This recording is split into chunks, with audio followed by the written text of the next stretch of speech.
Hello, ಎಲ್ಲರಿಗೂ ಸುಪ್ರಭಾತ. ಈಗ ಒಂದು ಮಗು ಇವತ್ತಿನ ಬೆಳಿಗ್ಗೆ 8:51 ಜನ್ಮವೆತ್ತಿದೆ ಅಂತ ತಿಳ್ಕೊಳ್ಳಿ.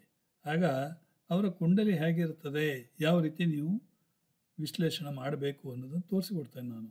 ಇಲ್ಲಿ ನೋಡಿ, ಇವತ್ತು 8:51 ಹುಟ್ಟಿದ್ದು ಧನುರ್ ಲಗ್ನದಲ್ಲಿ. ರಾಶಿ ಅವ್ರದ್ದು ಸಿಂಹ ರಾಶಿ ಬರ್ತದೆ. ಕಾರಣ ಉತ್ತರ ಪಾಲ್ಗುಣಿ ಮೊದಲನೇ ಪಾದ. ಓಕೆ, ಸೊ ಇಲ್ಲಿ ನೋಡಬೇಕಾದ್ದು ಏನು, ಪೊಸಿಷನ್ ಆಫ್ ದ ಪ್ಲಾನೆಟ್ಸ್. ಯಾವುದೋ ಪಂಚಮ ಅರಿಷ್ಟ ದೋಷ ಇದೆಯೋ ಮಗುವಿಗೆ? ಪಂಚಮ ಅರಿಷ್ಟ, ಇಲ್ಲಿ ಪಂಚಮ ಸ್ಥಾನ ಯಾವುದು? ಇದು. ದೇರ್ ಇಸ್ ನೋ ಅರಿಷ್ಟ. ಓಕೆ, ಲಗ್ನದಲ್ಲೇ ಕುಜ ಇದ್ದಾನೆ. ಹುಟ್ಟುವ ಮಗುವಿಗೆ ಕೋಪ ಜಾಸ್ತಿ. ಆಮೇಲೆ ರವಿ ಬುಧ ಶುಕ್ರ 12ನೇ ಮನೆಯಲ್ಲಿ. ಒಬ್ಬ ಬಂದಿದ್ದ ನನ್ನ ಹತ್ರ. ಆತ, ಅಯ್ಯೋ ಸರ್, ಕುಜ 12ನೇ ಮನೆ ರವಿ ಶುಕ್ರನ ಜೊತೆಗೆ ಇದ್ದಾನೆ, ಇದು ಬೇಡ, ಈ ಮುಹೂರ್ತ ಬೇಡ. ಅವನು ಒಂದು ನನ್ನ ತಲೆಯನ್ನು ಕೊರ್ದ 9:00ವರೆಗೆ ಬಂದವನು 11:00ವರೆಗೆ ನಾನೇ ಅವನನ್ನು ಓಡಿಸ್ಬೇಕಾಯ್ತು.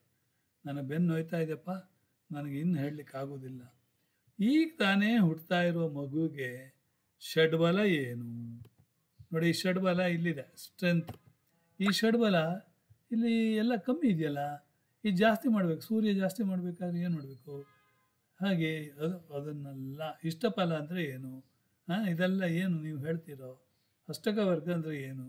ಆಮೇಲೆ ಅಷ್ಟಕ ವರ್ಗದಲ್ಲಿ ಏನಿದೆ? ಅವನು ಹೇಳಿದ್ದು ಅಷ್ಟಕ ವರ್ಗದಲ್ಲಿ ಏನಿದೆ ಅಂದರೆ, ಅಷ್ಟಕ ವರ್ಗದಲ್ಲಿ ಸರ್ ಇಲ್ಲಿ ಯಾವ ರೀತಿ ಬರಬೇಕು ಅಂತ ನನ್ನ ಹತ್ರ ಬಂದು ಅವನೇ ಮೌಸ್ ತಗೊಂಡು ಅದನ್ನು ಚೇಂಜ್ ಮಾಡ್ತಾ ಇದ್ದೆ. ನಾನು ಇಲ್ಲಿ ಒಂದು ಹೇಳಿಕೊಟ್ಟೆ, ಗಂಟೆ ಹೇಗೆ ಚೇಂಜ್ ಮಾಡಬೇಕು, ಮಿನಿಟ್ಸ್. ಅದ್ರ ಪ್ರಕಾರ ಅವನು ಅಂದರೆ ಹಸ್ತ ಬೆರಳು ತೋರಿಸಿದರೆ ಇಡೀ ಹಸ್ತ ನುಂಗ್ತಾನೆ, ಹಸ್ತ ತೋರಿಸಿದರೆ ಇಡೀ ಕೈಯನ್ನೇ ನುಂಗ್ತಾನೆ, ಇಡೀ ಕೈಯನ್ನು ತೋರಿಸಿದ್ರೆ ನಾನು ಇಡೀ ದೇವನ್ನೇ ನುಂಗ್ತಾನೆ ಅಂತ ತಿಳ್ಕೊಂಡೆ.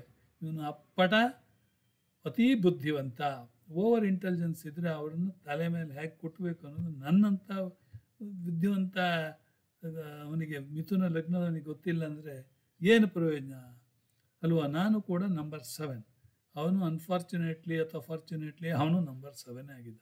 ಇರಲಿ, what ever it may be, ಕೊನೆಗೆ ಅವನ್ನ ಓಡಿಸಿದೆ. ಆದರೆ ಅವನು ಹೇಳಿದಂಗೆ, ನಾನು ಹೇಳಿದಂಗೆ ಆಯ್ತೇ ವಿನ, ಹುಣ್ಣಿಮೆಯಾಗಿ ಮಕ್ಕಳು ಹೆಣ್ಮಕ್ಳು ಜಾಸ್ತಿಯಾಗಿ ಹುಣ್ಣಿಮೆ ಅಮಾವಾಸ್ಯೆಯಲ್ಲಿ ಹೆರಿಗೆ ಮಾಡ್ಕೊಳ್ತಾರೆ. ನಿನಗಿನ್ನೂ ಗೊತ್ತಿಲ್ಲ. ಹೋಗ್ಯಾ, ನಾನು ಬೆಳಗ್ಗೆ 11:30 ಗಂಟೆಗೆ ಮುಹೂರ್ತ ಕೊಟ್ಟಿದ್ದೇನೆ. 4ನೇ ತಾರೀಕು ಡಿಸೆಂಬರ್. ಅಂದರೆ ಆ ಮಗು ಹುಟ್ಟಿದ್ದು ಅದೇ ದಿವಸ ಬೆಳಿಗ್ಗೆ. ಓಕೆ, ಸರಿಯಾಗಿ 11 ಗಂಟೆ ಅರೌಂಡ್ 11 ಗಂಟೆ ಸಮಯದಲ್ಲಿ ಅರೌಂಡ್ ಹುಟ್ಟಿತು. ಆವಾಗ ಅವನ ಷಡ್ಬಲ ಎಲ್ಲೋಯ್ತು, ಅಷ್ಟಕವರ್ಗ ಎಲ್ಲೋಯ್ತು. ಅಂದರೆ ಯಾತಿಗೆ ಹೇಳ್ತಾ ಇದ್ದೀನಿ ಅಂದರೆ, ಸಾಯಬೇಕಾದ್ರೆ ಮುಂಚೆ ಹೊಂಡ ತಗೊಳ್ಬಾರ್ದು. ಮೊದಲೇ ಹೊಂಡ ತಗೊಂಡ್ರೆ ಅವ್ರು ಸಾಯೋದಿಲ್ಲ, ಇನ್ನೂ 1-2 ವರ್ಷ ತಳ್ತಾರೆ. ಆವಾಗ ನಿಮಗೆ ಮೊದಲೇ ಅವ್ರನ್ನ ನೋಡ್ಕೊಂಡು ಭಾಳ ಖುಷಿ ಪಡ್ತೀರಿ, ಇವತ್ತೇ ಸಾಯ್ತಾ ಇದ್ದಾರೆ ಅಂತ ಹೇಳಿ. ಆದರೆ ಇನ್ನು 2 ವರ್ಷ ಪೋಸ್ಟ್ಪೋನ್ ಆದ ತಕ್ಷಣ ನಿಮಗೆ ಮತ್ತೆ ಅಯ್ಯೋ ದೇವರೇ ಅಂತೇಳಿ ಅಳಬೇಕಾದ ಪರಿಸ್ಥಿತಿ ಬಂತು. ಈಗ ಏನು ಮಾಡ್ದು? ಹುಟ್ಟಿದ ಮೇಲೆ ಏನು ಮಾಡಲಿಕ್ಕೆ ಆಗೋದಿಲ್ಲ, ಆಯಿತಾ? ಚೇಂಜ್ ಮಾಡಲಿಕ್ಕೆ ಆಗೋದಿಲ್ಲ.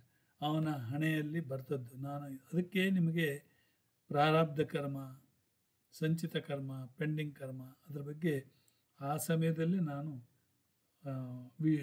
ಯೂಟ್ಯೂಬ್ನಲ್ಲಿ ಅಪ್ಲೋಡ್ ಮಾಡಿರ್ತೇನೆ, ನೋಡೋದಿಲ್ಲ.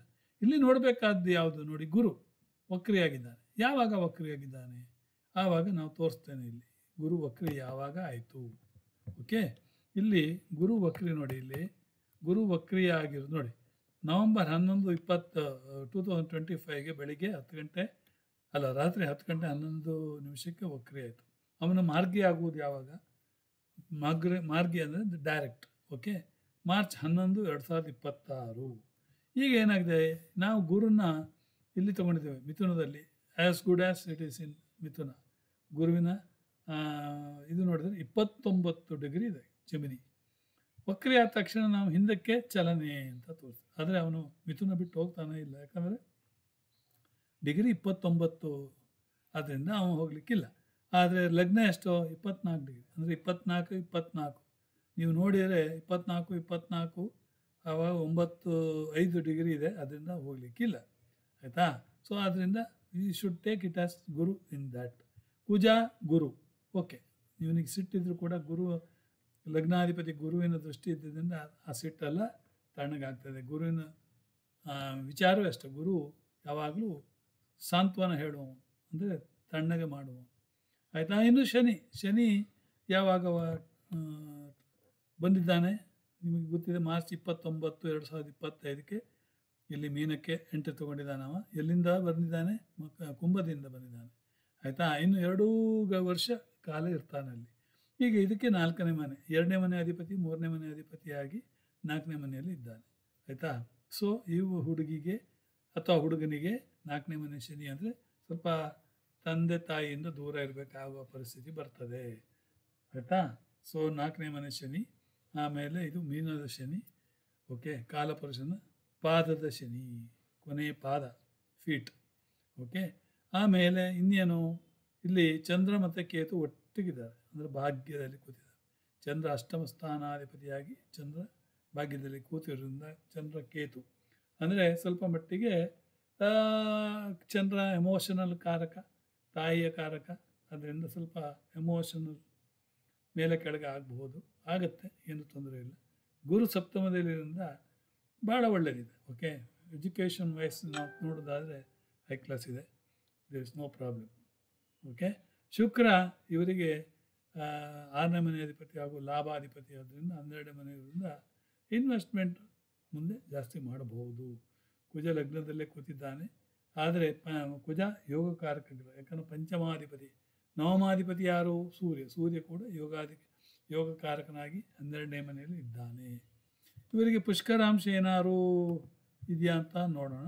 ಈಗ ಹುಟ್ಟಿದ ಮಗು ಪುಷ್ಕರಾಂಶ ಏನಾರು ಇದ್ದರೆ ಓಲ್ ಫಸ್ಟ್ ಕ್ಲಾಸ್ ಇದೆ. ಚಂದ್ರ ಶನಿ ಪುಷ್ಕರಾಂಶ, ರಾಹು ಪುಷ್ಕರಾಂಶ, ಪುಷ್ಕರ ಭಾಗ, ಕೇತು ಪುಷ್ಕರ ಭಾಗದಲ್ಲಿದೆ.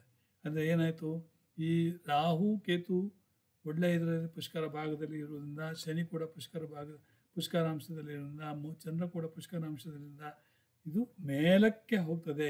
ಇವತ್ತು ಹುಟ್ಟಿದ ಮಗು ಸೀದಾ ಅಂದರೆ ಅತಿ ಉತ್ತಮವಾಗಿ ಮೇಲಕ್ಕೆ ಹೋಗ್ತದೆ, ಅಂದರೆ ಬೆಳೀತದೆ, ಪ್ರೋಗ್ರೆಸ್ ಆಗ್ತದೆ ಅಂತ ಅರ್ಥ. ಓಕೆ, ಇದೆಲ್ಲ ನಿಮ್ಗೆ ಹೇಳ್ತೇನೆ.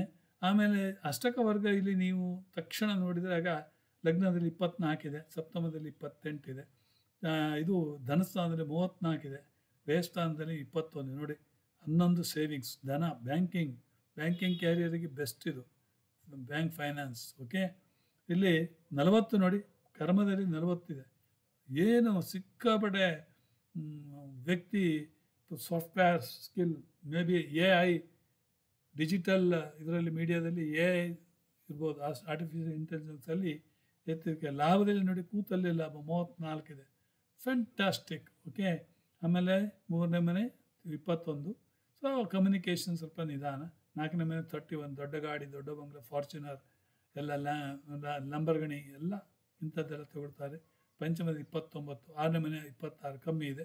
ಆಯಿತಾ? 12ನೇ ಮನೆ ಕಮ್ಮಿ ಇದೆ, 8ನೇ ಮನೆ ಕಮ್ಮಿ ಇದೆ, ತೊಂದರೆ ಇಲ್ಲ, ಭಾಳ ಒಳ್ಳೆಯದು. ಆಮೇಲೆ 7ನೇ ಮನೆ 28, 8ನೇ ಮನೆ 25, 9ನೇ ಮನೆ 24.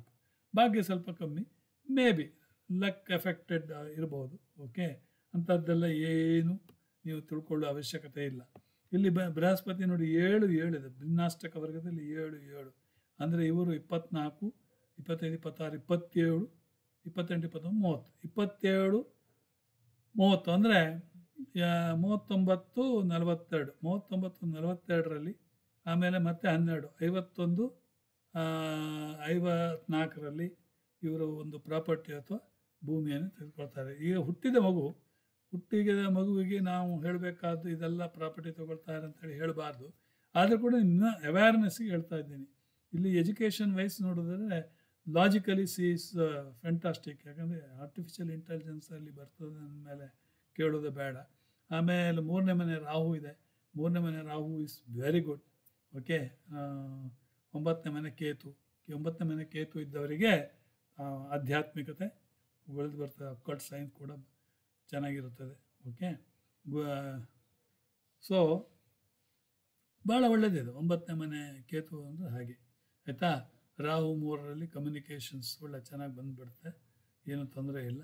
ಆಮೇಲೆ ಗುರುವಿನ ಪಂಚಮ ದೃಷ್ಟಿ ಲಾಭಸ್ಥಾನದ ಮೇಲಿದೆ, ಗುರುವಿನ ನೇರ ದೃಷ್ಟಿ ಲಗ್ನದ ಮೇಲಿದೆ, ಗುರುವಿನ 9ನೇ ದೃಷ್ಟಿ ರಾಹುವಿನ ಮೇಲಿದೆ. ನೋಡಿ, ರಾಹುವಿನ ದೃಷ್ಟಿ ಕೂಡ ಗುರುವಿನ ಮೇಲಿದೆ, ತಿಳ್ಕೊಳ್ಳಿ. ರಾಹುವಿನ ನೇರ ದೃಷ್ಟಿ ಚಂದ್ರನ ಮೇಲಿದೆ. ಅದರಿಂದ ಸ್ವಲ್ಪ ವಿಮ್ಸಿಕಲ್ ಮೈಂಡ್. ರಾಹುವಿನ ಪಂಚಮ ದೃಷ್ಟಿ 1, 2, 3, 4, 5 ಇಲ್ಲಿ 11ನೇ ಮನೆ. ರಾಹುವಿನ ದೃಷ್ಟಿ 11, ಗುರುವಿನ ದೃಷ್ಟಿ 11 ಆಯಿತಾ. ಶನಿ ದೃಷ್ಟಿ 3, 6ನೇ ಮನೆ. ಶನಿ ದೃಷ್ಟಿ 10ನೇ ಮನೆ. ಶನಿ ದೃಷ್ಟಿ ಲಗ್ನದ ಮೇಲೆ ಇದೆ. ಸೊ ಅದರಿಂದ ದೃಷ್ಟಿಗಳು ನಿಮಗೆಲ್ಲ ನಾನು ಮೊದಲೇ ಹೇಳಿದ್ದೇನೆ, ಶನಿ ಎಲ್ಲಿ ನೋಡ್ತಾನೋ ಅಲ್ಲಿ ಕಿರಿಕಿರಿ ಇರ್ತದೆ, ಗುರು ಎಲ್ಲಿ ಇದ್ದಾನೋ ಅಲ್ಲಿ ಕಿರಿಕಿರಿ ಇರ್ತದೆ. ಇದಿಷ್ಟು ನೀವು ತಿಳ್ಕೊಳ್ಳಬೇಕಾದಂಥ ವಿಚಾರಗಳು. ಆಮೇಲೆ ಶನಿ ನಿಮಗೆ ಸದ್ಯಕ್ಕೇನು ತೊಂದರೆ ಮಾಡೋದಿಲ್ಲ. ಯಾಕಂದರೆ ಇಲ್ಲಿ ರಾಶಿ ಯಾವುದು? ರಾಶಿ ಸಿಂಹರಾಶಿ. ಸಿಂಹರಾಶಿಗೆ ಶನಿ ಅಷ್ಟಮದಲ್ಲಿ ಕೂತಿದ್ದಾನೆ, ತೊಂದರೆ ಇಲ್ಲ. ಈಗ ಹುಟ್ಟಿದ ಮಗು ದೀರ್ಘಾಯು ಅಂತೇಳಿ ಹೇಳ್ಬೋದೇನು, ಆಯಿತಾ. ಆಮೇಲೆ ಶನಿ ಇಲ್ಲಿಗೆ ಬಂದಾಗ ಭಾಗ್ಯದಲ್ಲಿ ರಾಶಿಯಿಂದ ಭಾಗ್ಯದ ಸ್ಥಾನದಲ್ಲಿ, ಅವನ ನೀಚ ಆದರೂ ಕೂಡ ಚೆನ್ನಾಗಿರ್ತದೆ ಅಂತ. ಆಮೇಲೆ ಇಲ್ಲಿ ಪ್ಲ್ಯಾನೆಟರಿ ಪೊಸಿಷನಲ್ಲಿ ನೋಡಿ, ಇದು ರಾಹು ಕೇತು 18 ಡಿಗ್ರಿ 52 ನಿಮಿಷ. ಪ್ರತಿಯೊಂದಕ್ಕೂ ನೀವು ಸ್ವಲ್ಪ ಇದು ಮಾಡಬೇಕಾಗತ್ತೆ.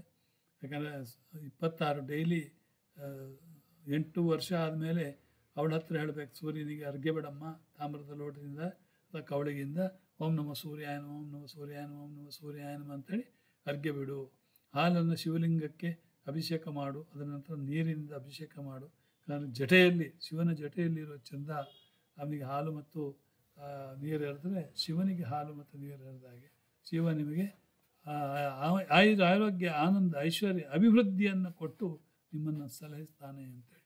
ಮಂಗಲ್ 3 ಡಿಗ್ರಿ ಇದೆ. ಮಂಗಲ್ನಿಗೆ ಆ್ಯಕ್ಚುಲಿ ಉಚ್ಚಾರೋಹಿ ಮಂಗಲ್ ಭಾಳ ಒಳ್ಳೆಯದಿದೆ. ಉಚ್ಚಾರೋಹಿ ಮಂಗಲ್ ಅಂದರೆ 2ನೇ ಮನೆಯಲ್ಲಿ ಮಂಗಲ್. ನೀವು ಭಾವಕುಂಡಲಿಯಲ್ಲಿ ತೆಗೆದುಕೊಂಡ್ರೆ ಬುಧ ಲಾಭಕ್ಕೆ ಸ್ಥಾನ ಕೊಡ್ತಾನೆ, ಕುಜ ಶುಕ್ರ ಒಟ್ಟಿಗೆ ಇರ್ತದೆ ಆಯಿತಾ. ರಾಹು ಶನಿ ಒಟ್ಟಿಗೆ ಇಲ್ಲಿ 3ನೇ ಮನೆ ಬಂದ. ರಾಹು ಶನಿ ಒಟ್ಟಿಗಿದ್ರೆ ನೆಗೆಟಿವ್ ಥಿಂಕಿಂಗ್ ಜಾಸ್ತಿ. ಹೇಗೂ ಚಂದ್ರಕೇತು ಅಂದ ಕೂಡ ನಿಮಗೆ ಎಮೋಷನಲ್ ಥಿಂಕಿಂಗ್ ಅಂತ ಹೇಳಿದ್ದೇನೆ.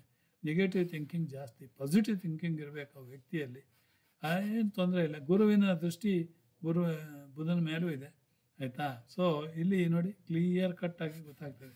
ದಶಾಂಶದಲ್ಲಿ ಕೂಡ ಲಗ್ನದಿಂದ 10ನೇ ಮನೆ ಚಂದ್ರನೇ ಬಂದಿದ್ದಾನೆ. ಸೊ ಇವರಿಗೆ ವೃತ್ತಿಪರ, ಒಂದು ವೇಳೆ ಹೋಟೆಲ್ ಉದ್ಯಮ, ಶುದ್ಧ ನೀರಿನ ಘಟಕಗಳು, ಐಸ್ ಕ್ರೀಮ್ ಪಾರ್ಲರ್ಗಳು, ಅದೆಲ್ಲ ಒಳ್ಳೆಯದಾಗಿ ಬರ್ತದೆ. ಓಕೆ. ಸೊ ಇದು ನವಾಂಶ ನೋಡಿದರೆ, ನವಾಂಶದಲ್ಲಿ ನೋಡಿ ಸ್ಕಾರ್ಪಿಯೋ ವೃಶ್ಚಿಕ ಲಗ್ನಾಂಶ, 2ನೇ ಮನೆ ಚಂದ್ರ ತಾಯಿ, 3 ಶುಕ್ರ, ರವಿ 4, ರಾಹು 5, 6ನೇ ಮನೆ 7ನೇ ಮನೆ ಕುಜ, 8ನೇ ಮನೆ ಗುರು, 9ರಲ್ಲಿ ಶನಿ, ಬುಧ 10, ಕೇತು ಲಾಭದಲ್ಲಿ.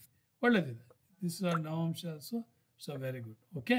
ಸೊ ಈ ರೀತಿಯಾಗಿ ಆಮೇಲೆ ನೀವು ದಶಕ್ಕೆ ಹೋದ್ಬಿಟ್ರೆ, ಇಲ್ಲಿ ನಾನು ಪೂರ ಮಾಡಲಿಲ್ಲ. ಕುಜನಿಗೆ ಹನುಮಾನ್ ಚಾಲಿಸ ಹೇಳಬೇಕು. ಬುಧನಿಗೆ ಲಕ್ಷ್ಮೀನಾರಾಯಣ ವಿಷ್ಣು ಸಹಸ್ರನಾಮನ ಕೇಳಲಿಕ್ಕೆ ಹೇಳಿ. ಗುರುವಿಗೆ ಪ್ರತಿ ಗುರುವಾರ ಆತ್ಮಕಾರಕ, ಆದ್ದರಿಂದ ಪ್ರತಿ ಗುರುವಾರ ಸಾಯಿಬಾಬಾ ಮಂದಿರ ಅಥವಾ ಗುರು ರಾಘವೇಂದ್ರ ಸ್ವಾಮಿ ಮಂದಿರಕ್ಕೆ ಹೋಗ್ಲಿಕ್ಕೆ ಹೇಳಿ.